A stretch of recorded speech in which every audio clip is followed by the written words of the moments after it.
Assalamualaikum warahmatullahi wabarakatuh. Waalaikumsalam warahmatullahi wabarakatuh.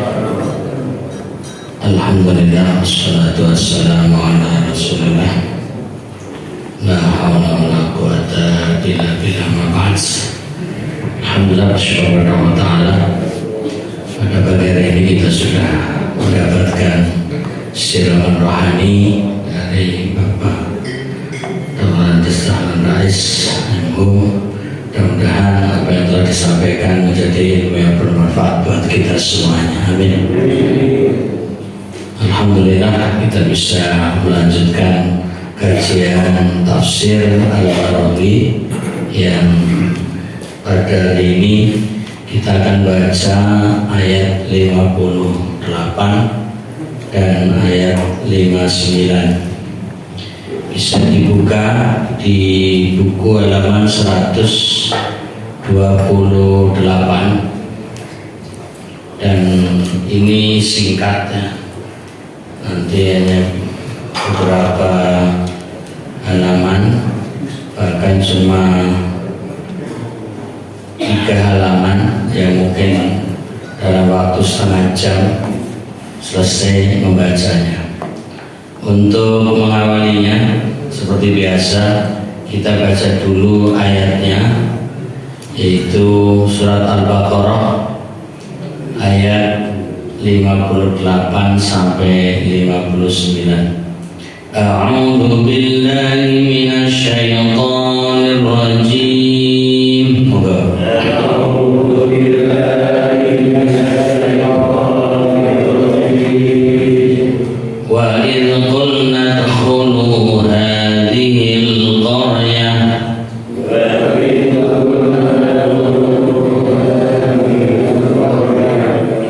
faqulu minha haitsu syi'tum ragadan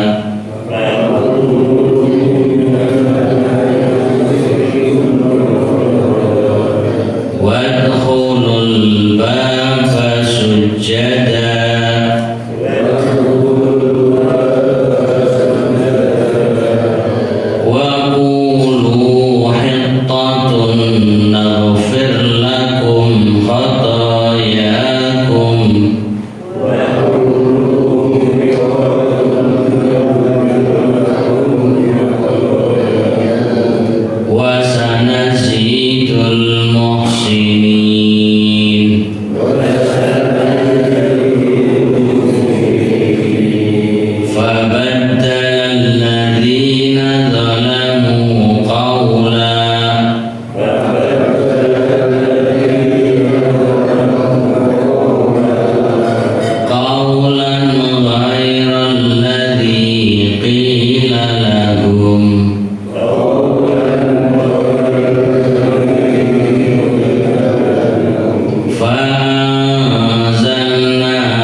yang artinya, dan ingatlah ketika kami berkata, masuklah kamu ke negeri ini, makanlah daripadanya sesuka hatimu dengan senang hati, dan masukilah pintu gerbangnya dengan menundukkan kepala, dan katakanlah, bebaskan kami dari dosa, niscaya kami ampuni dosa-dosamu, dan kami akan menambahkan kebaikan kepada orang-orang yang berbuat baik.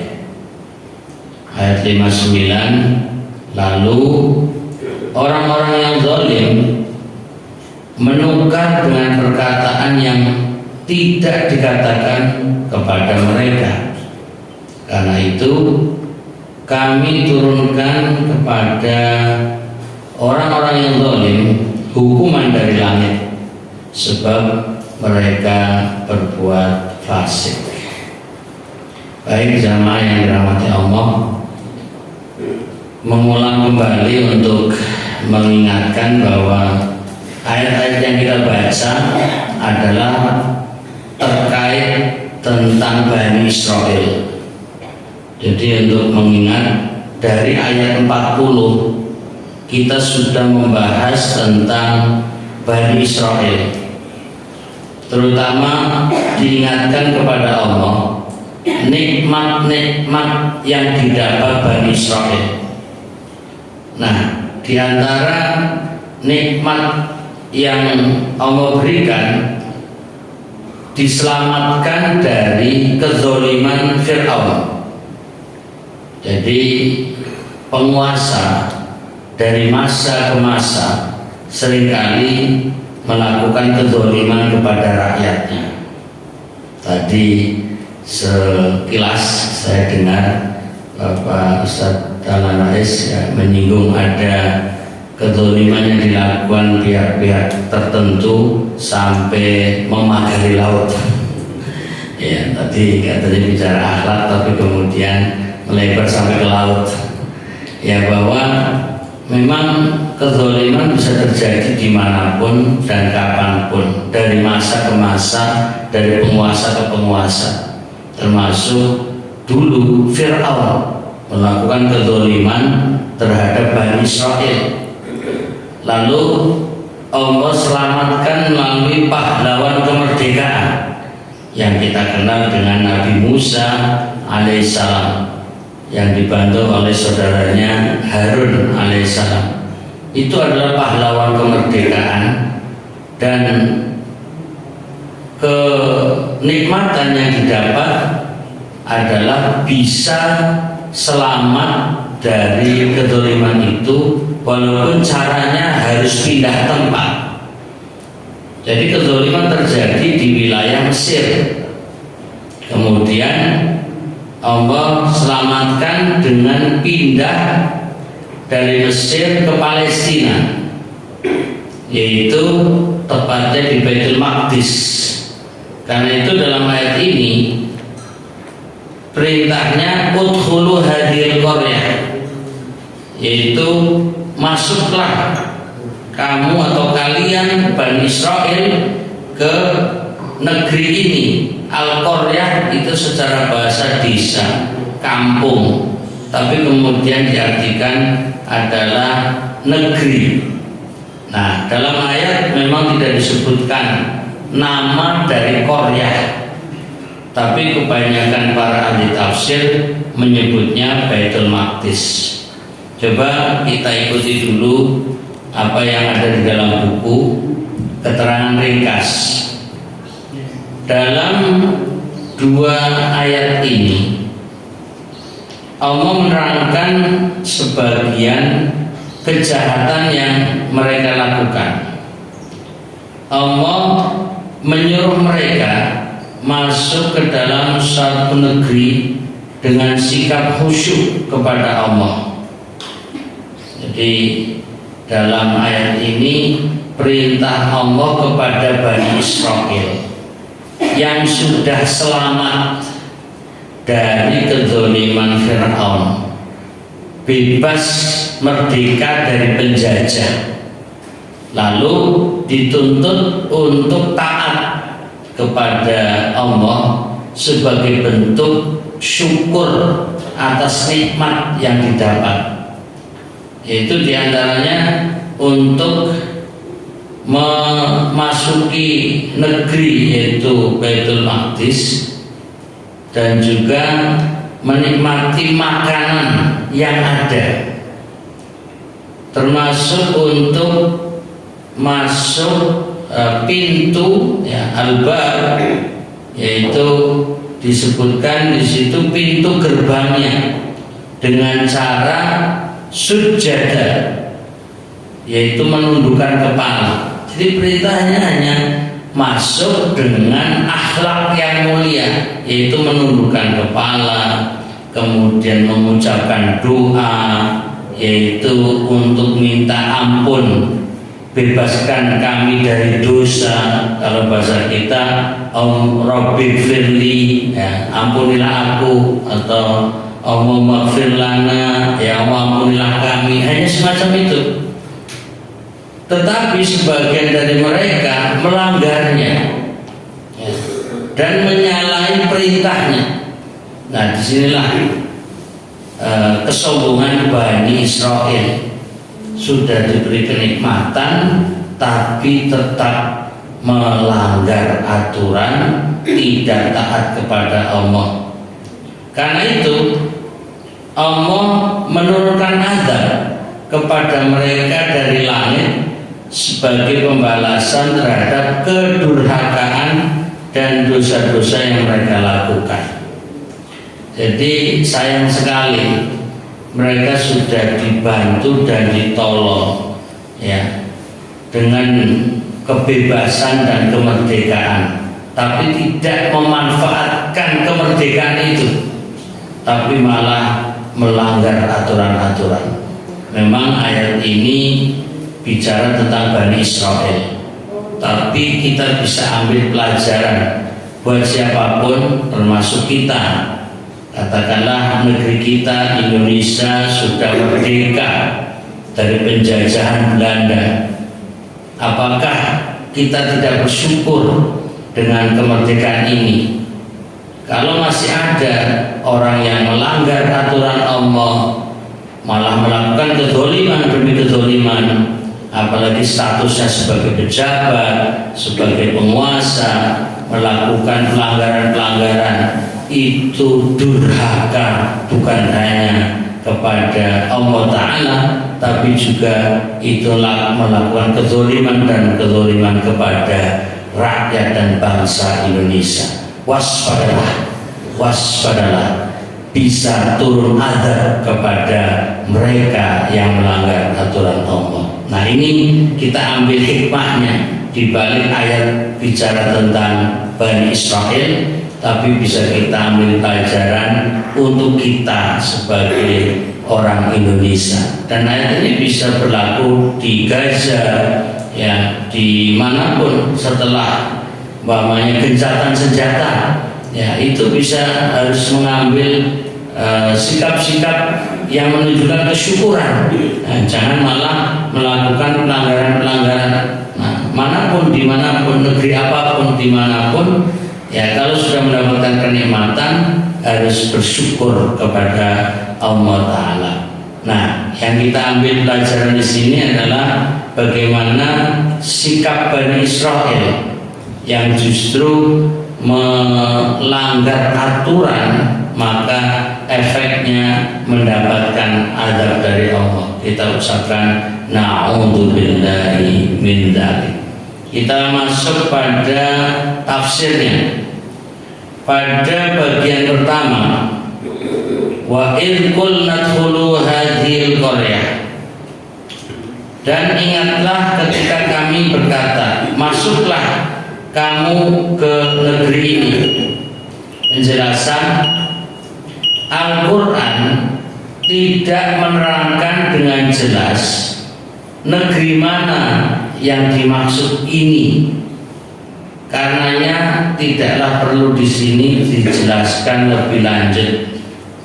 Jadi penulisnya, yakni Syekh Ahmad Mustafa Al-Marawi, tidak mau menafsirkan lebih detail lagi, mengingat lafalnya Al-Qaryah tanpa menyebut nama. Tapi banyak ahli tafsir yang menjelaskan maksudnya Al-Qaryah. Karena itu dilanjutkan, sebab mereka telah memasuki banyak negeri. Nah, ini artinya kenapa penulis buku tafsir ini tidak menyebut satu nama kota, karena melalui banyak jalur, atau setelah mereka meninggalkan kota Mesir, kemudian menyeberangi Laut Merah itu menuju Palestina, banyak perkampungan, banyak kota, banyak tempat yang dilalui, sehingga tidak dipastikan yang mana maksud daripada Al-Qaryah. Tapi sekalipun demikian, kendati ada riwayat dari Ibnu Abbas, tapi uniknya penulisnya sendiri tetap menyebut berdasarkan riwayat dari sahabat Ibnu Abbas, Ibnu Mas'ud, Qatadah dan lain-lainnya bahwa yang dimaksud adalah Baitul Maqdis. Jadi sama saja akhirnya penulis tafsir ini, yakni Syekh Marawi, menyatakan yang ada tafsirnya Baitul Maqdis.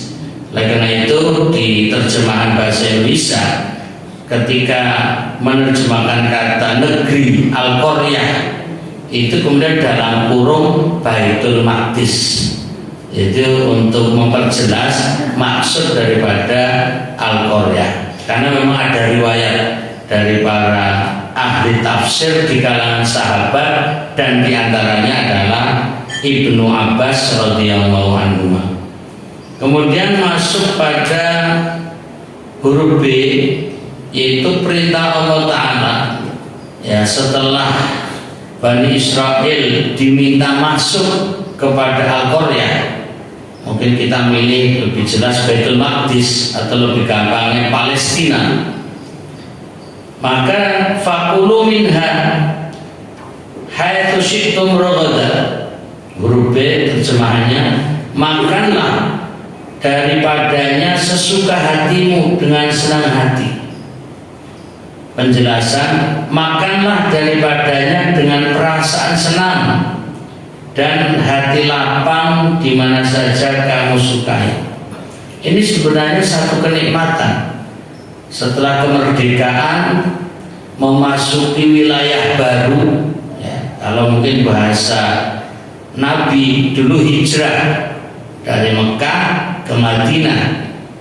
Kalau Nabi Musa alaihissalam yang didampingi Harun, Nabi Harun alaihissalam memimpin Bani Israel ini hijrah dari Mesir ke Palestina, dan titik kotanya adalah Baitul Maqdis. Jadi memang secara riwayat sejarah bahwa Bani Israel awalnya kelahiran Palestina, yaitu di runtut sejarah nenek moyangnya bahwa Nabi Ibrahim alaihissalam punya putra yang bernama Ishak, dan itu sudah berada di Palestina. Ishak punya anak namanya Yakub, dan Yakub itulah nama lainnya Israel. Nah, Israel ini punya anak 12, dan mereka semuanya tinggal di Palestina, atau bahasa tepatnya Baitul Maqdis itu. Kemudian dari 12 putra Israel atau Yakub yang disebut Bani Israel, yang menjadi nabi di antara 12 itu adalah Nabi Yusuf alaihissalam. Nah, Nabi Yusuf ini ketika masih remaja atau malah anak-anak, itu kan disingkirkan oleh saudara-saudara itu dengan dibuang di sebuah sumur yang singkat cerita ditemukan oleh pedagang, lalu Yusuf dijual belikan sampailah ke Mesir, dan akhirnya tinggal di Mesir. Bahkan beruntung Nabi Yusuf alaihissalam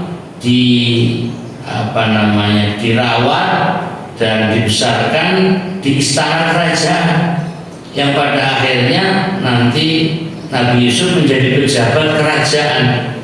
Nah, di saat masa paceklik atau krisis di daerah Palestina itu butuh bantuan, butuh, ya kalau bahasa sekarang itu ada pembagian bansos lah, ya, bagian bantuan sosial, dan ini dari kerajaan Mesir yang waktu itu diantara bendaharanya adalah Nabi Yusuf alaihissalam.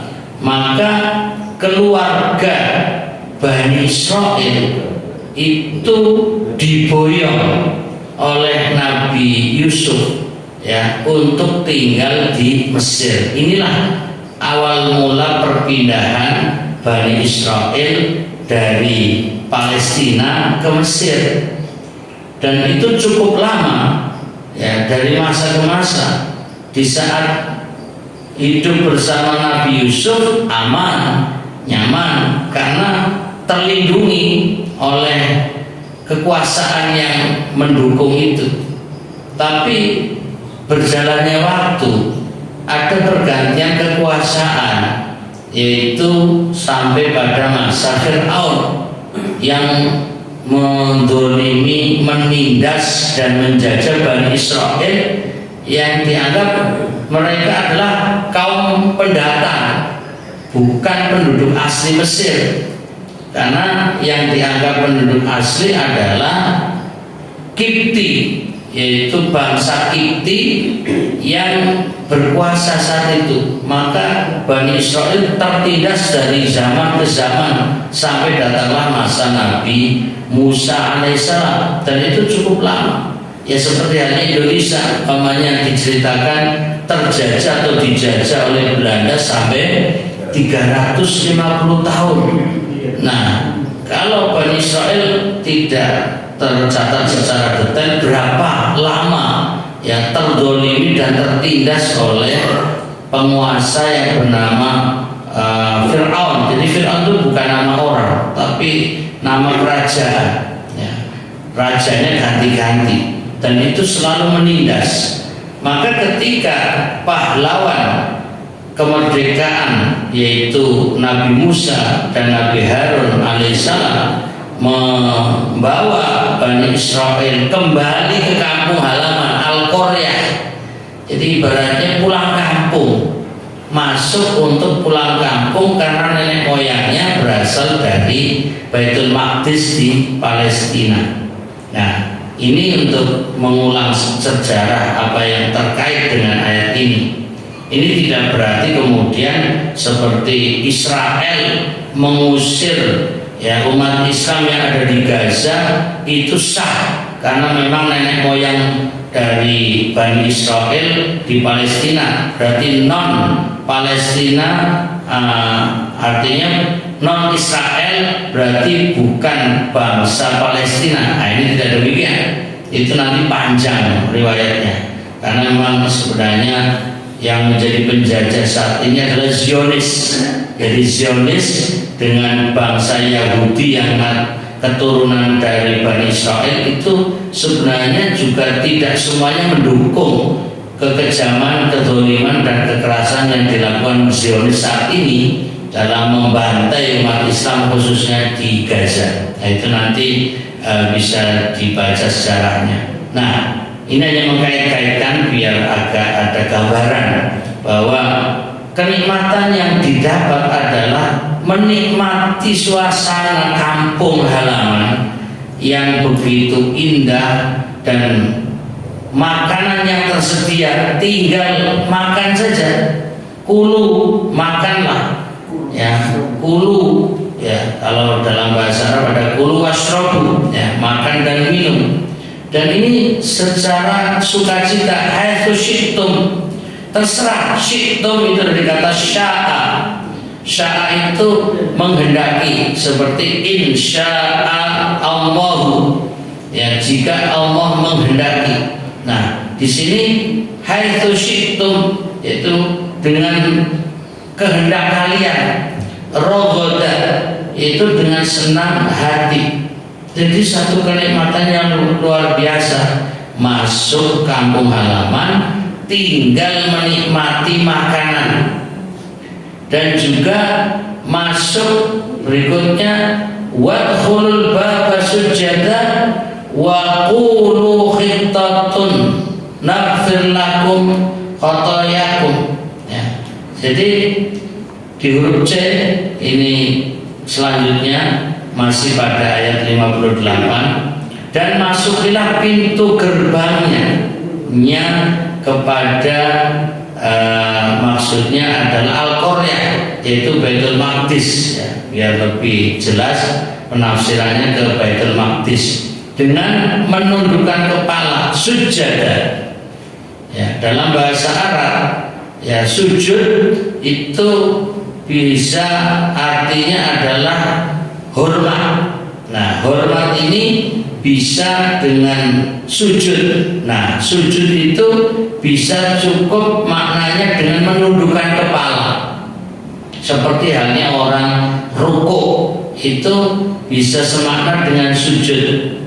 Nah, kemudian kalau kita sholat, sujud itu sebagai bentuk hormat yang tertinggi kepada Allah sampai menempelkan ya kepala atau jidat kita, hidung kita ke lantai. Itu sebenarnya dalam rangka hormat kepada Allah, tunduk patuh kepada Allah. Luar biasa.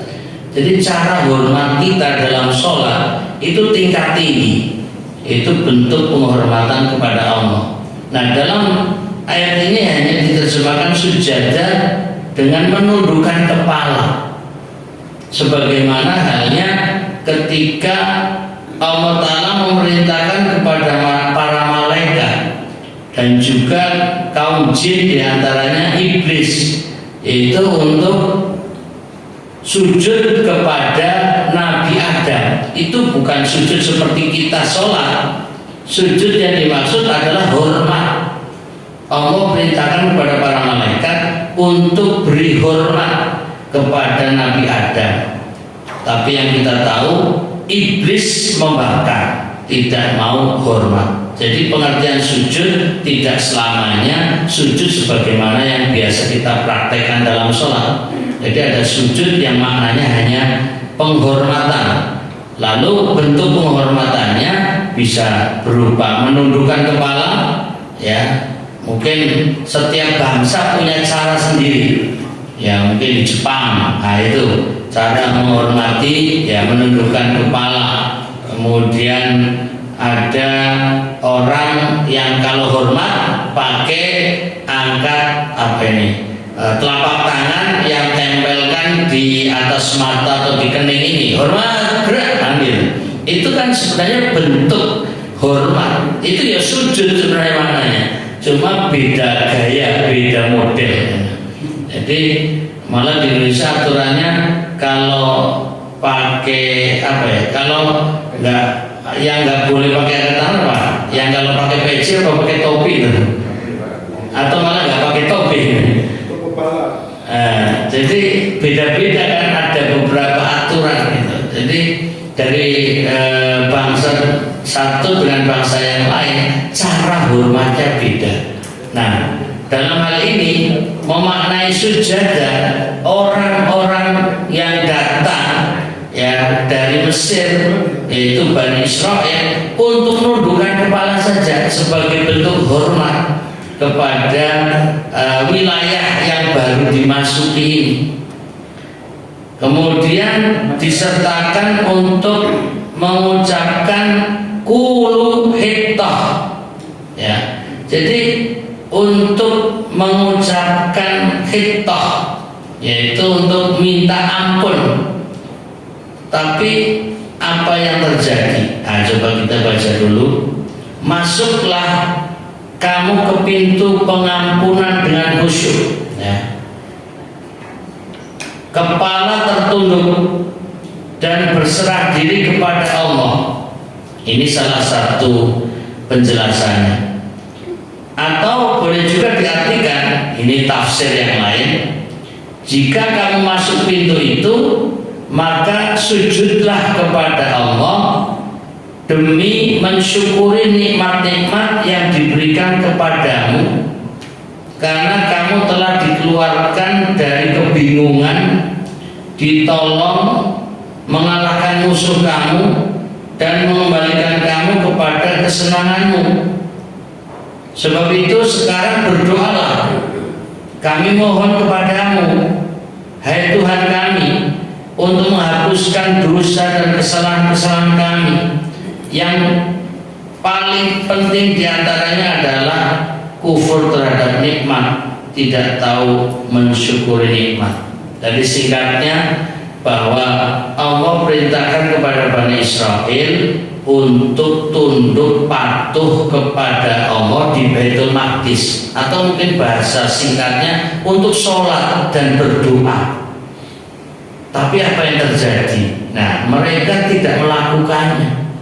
Nah, ini yang disayangkan. Bani Israel sudah diberi kenikmatan berupa kebebasan dan kemerdekaan, diperintahkan untuk sholat dan berdoa, mereka tidak mau. Padahal dijamin kalau mereka mau sholat dan berdoa, Allah menegaskan naghfir lakum khotoyakum, niscaya kami ampuni dosa-dosamu. Yaitu jika kamu mau mengerjakan yang tersebut itu, ya ini saya singkat dengan sholat dan doa, niscaya kami mau mengabulkan doamu dan mengampuni dosa-dosamu. Jadi betapa maha pengasihnya Allah kepada umat manusia, kepada hamba-hambanya, dalam ayat ini kepada Bani Israel. Jadi Bani Israel sudah diberi kenikmatan yang begitu banyak, dan Allah mengampuni ya dosa-dosa mereka jika mereka nurut tunduk patuh perintah Allah. Kemudian di akhir ayat wasanazidul muhsinin, dan kami akan menambahkan kebaikan kepada orang-orang yang berbuat baik. Jadi Allah menjanjikan ampunan dan tambahan kenikmatan. Orang-orang yang berbuat kebaikan akan kami tambah pahalanya dengan karunia kami. Mereka ini disuruh mengerjakan dua hal, yaitu pekerjaan yang mudah dan ucapan yang ringan, hanya untuk tunduk, atau mungkin tadi bahasa lainnya sholat. Kemudian yang kedua doa, itu ucapan ringan. Jadi pekerjaan yang mudah sebenarnya, dan mereka dijanjikan akan diampuni dosa-dosanya dan pahalanya ditambah lebih banyak lagi. Nah, ini juga biar kita ambil hikmah dan pelajaran. Salah satu bentuk syukur kepada Allah adalah dengan melaksanakan perintahnya. Kalau kita sholat itu sebenarnya bentuk syukur, dan berdoa itu juga bentuk tunduk patuh dan taat kepada Allah, penghambaan. Karenanya doa menurut Nabi Muhammad SAW, ad-du'a'u mukhul ibadah. Doa itu intisari ibadah. Karena ketika orang berdoa menunjukkan butuh kepada Allah.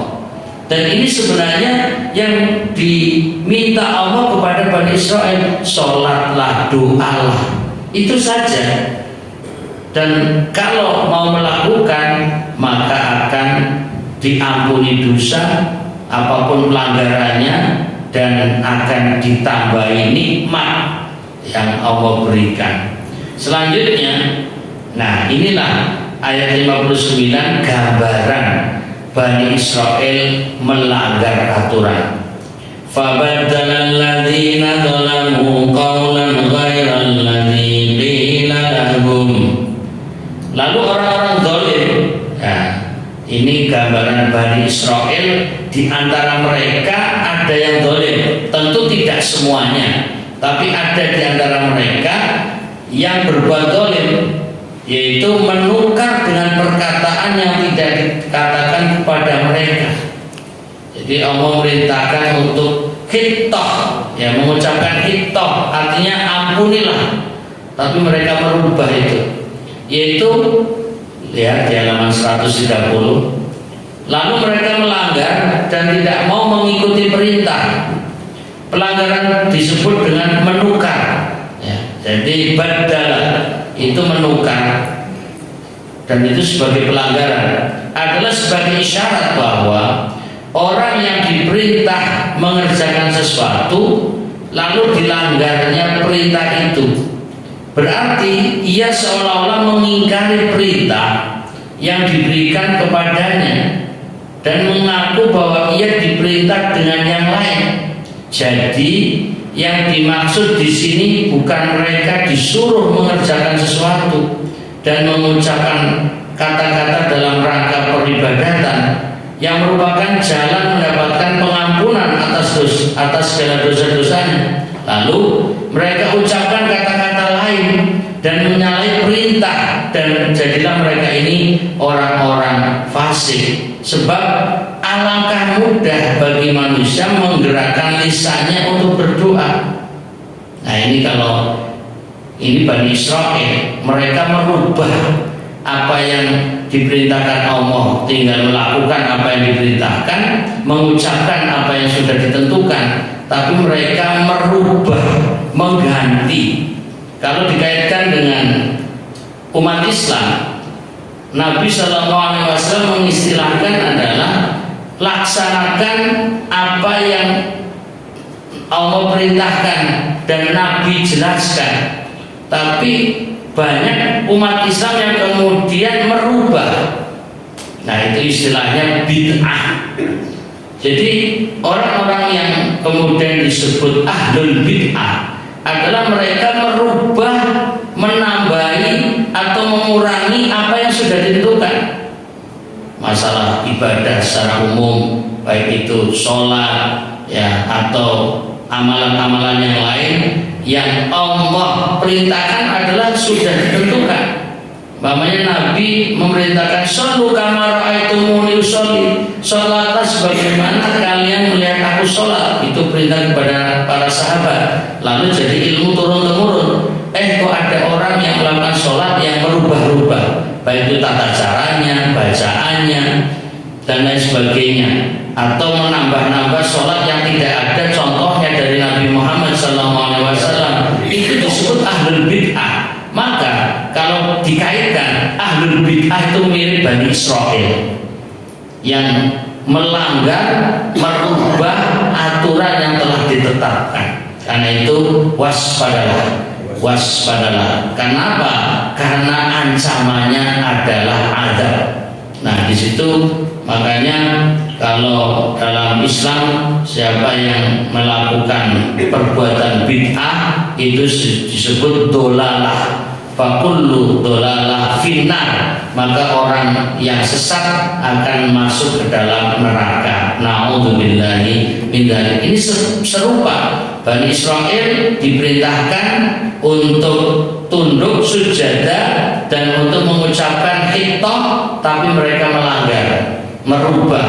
Maka Allah mengancam akan menurunkan azab. Fa'anzalna 'alal ladzina dzalamu rijzan.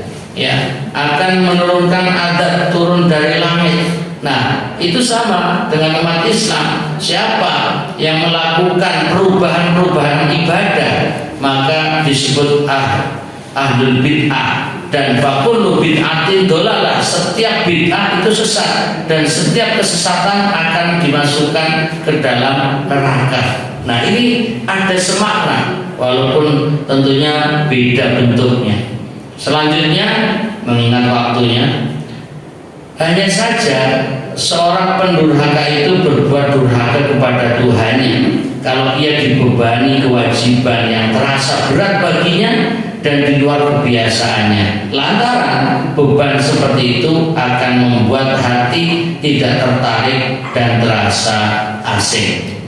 Dan akhirnya huruf G ini untuk memperjelas yang berkaitan dengan adab itu. Fa'anzalna 'alal ladzina dzalamu rijzam minas sama'i bima kanu yafsukun. Penutup.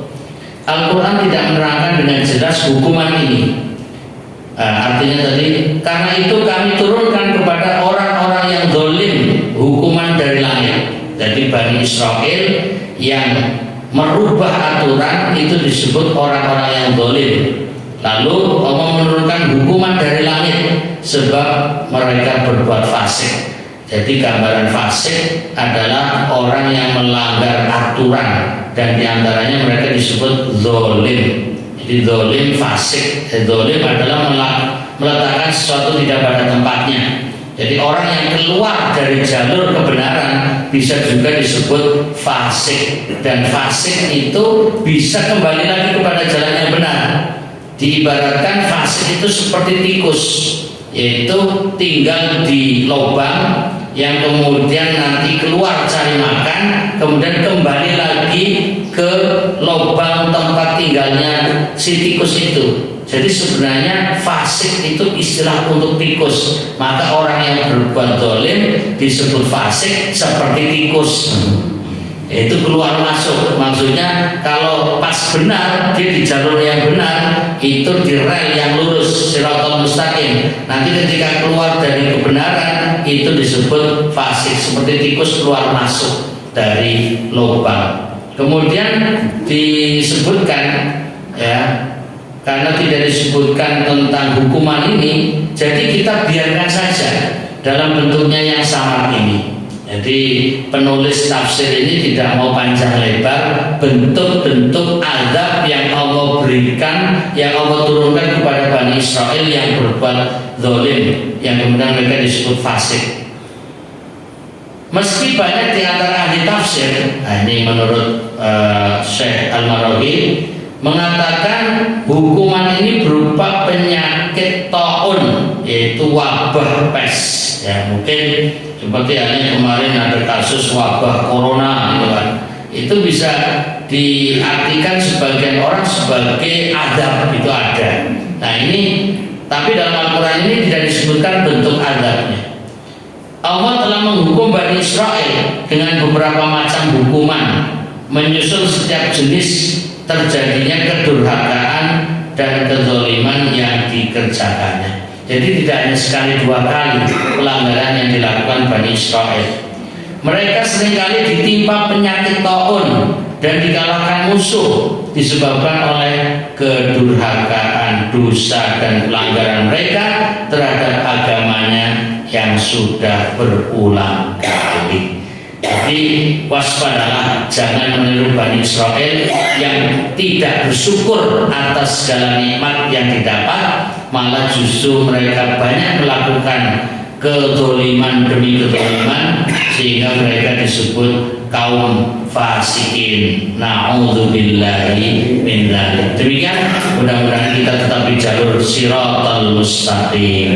Ihdinas siratal mustaqim. Amin ya rabbal alamin. Wabillahi taufiq wal hidayah. Subhanakallahumma wa bihamdika asyhadu an la ilaha illa anta astaghfiruka wa atubu ilaik. Assalamualaikum warahmatullahi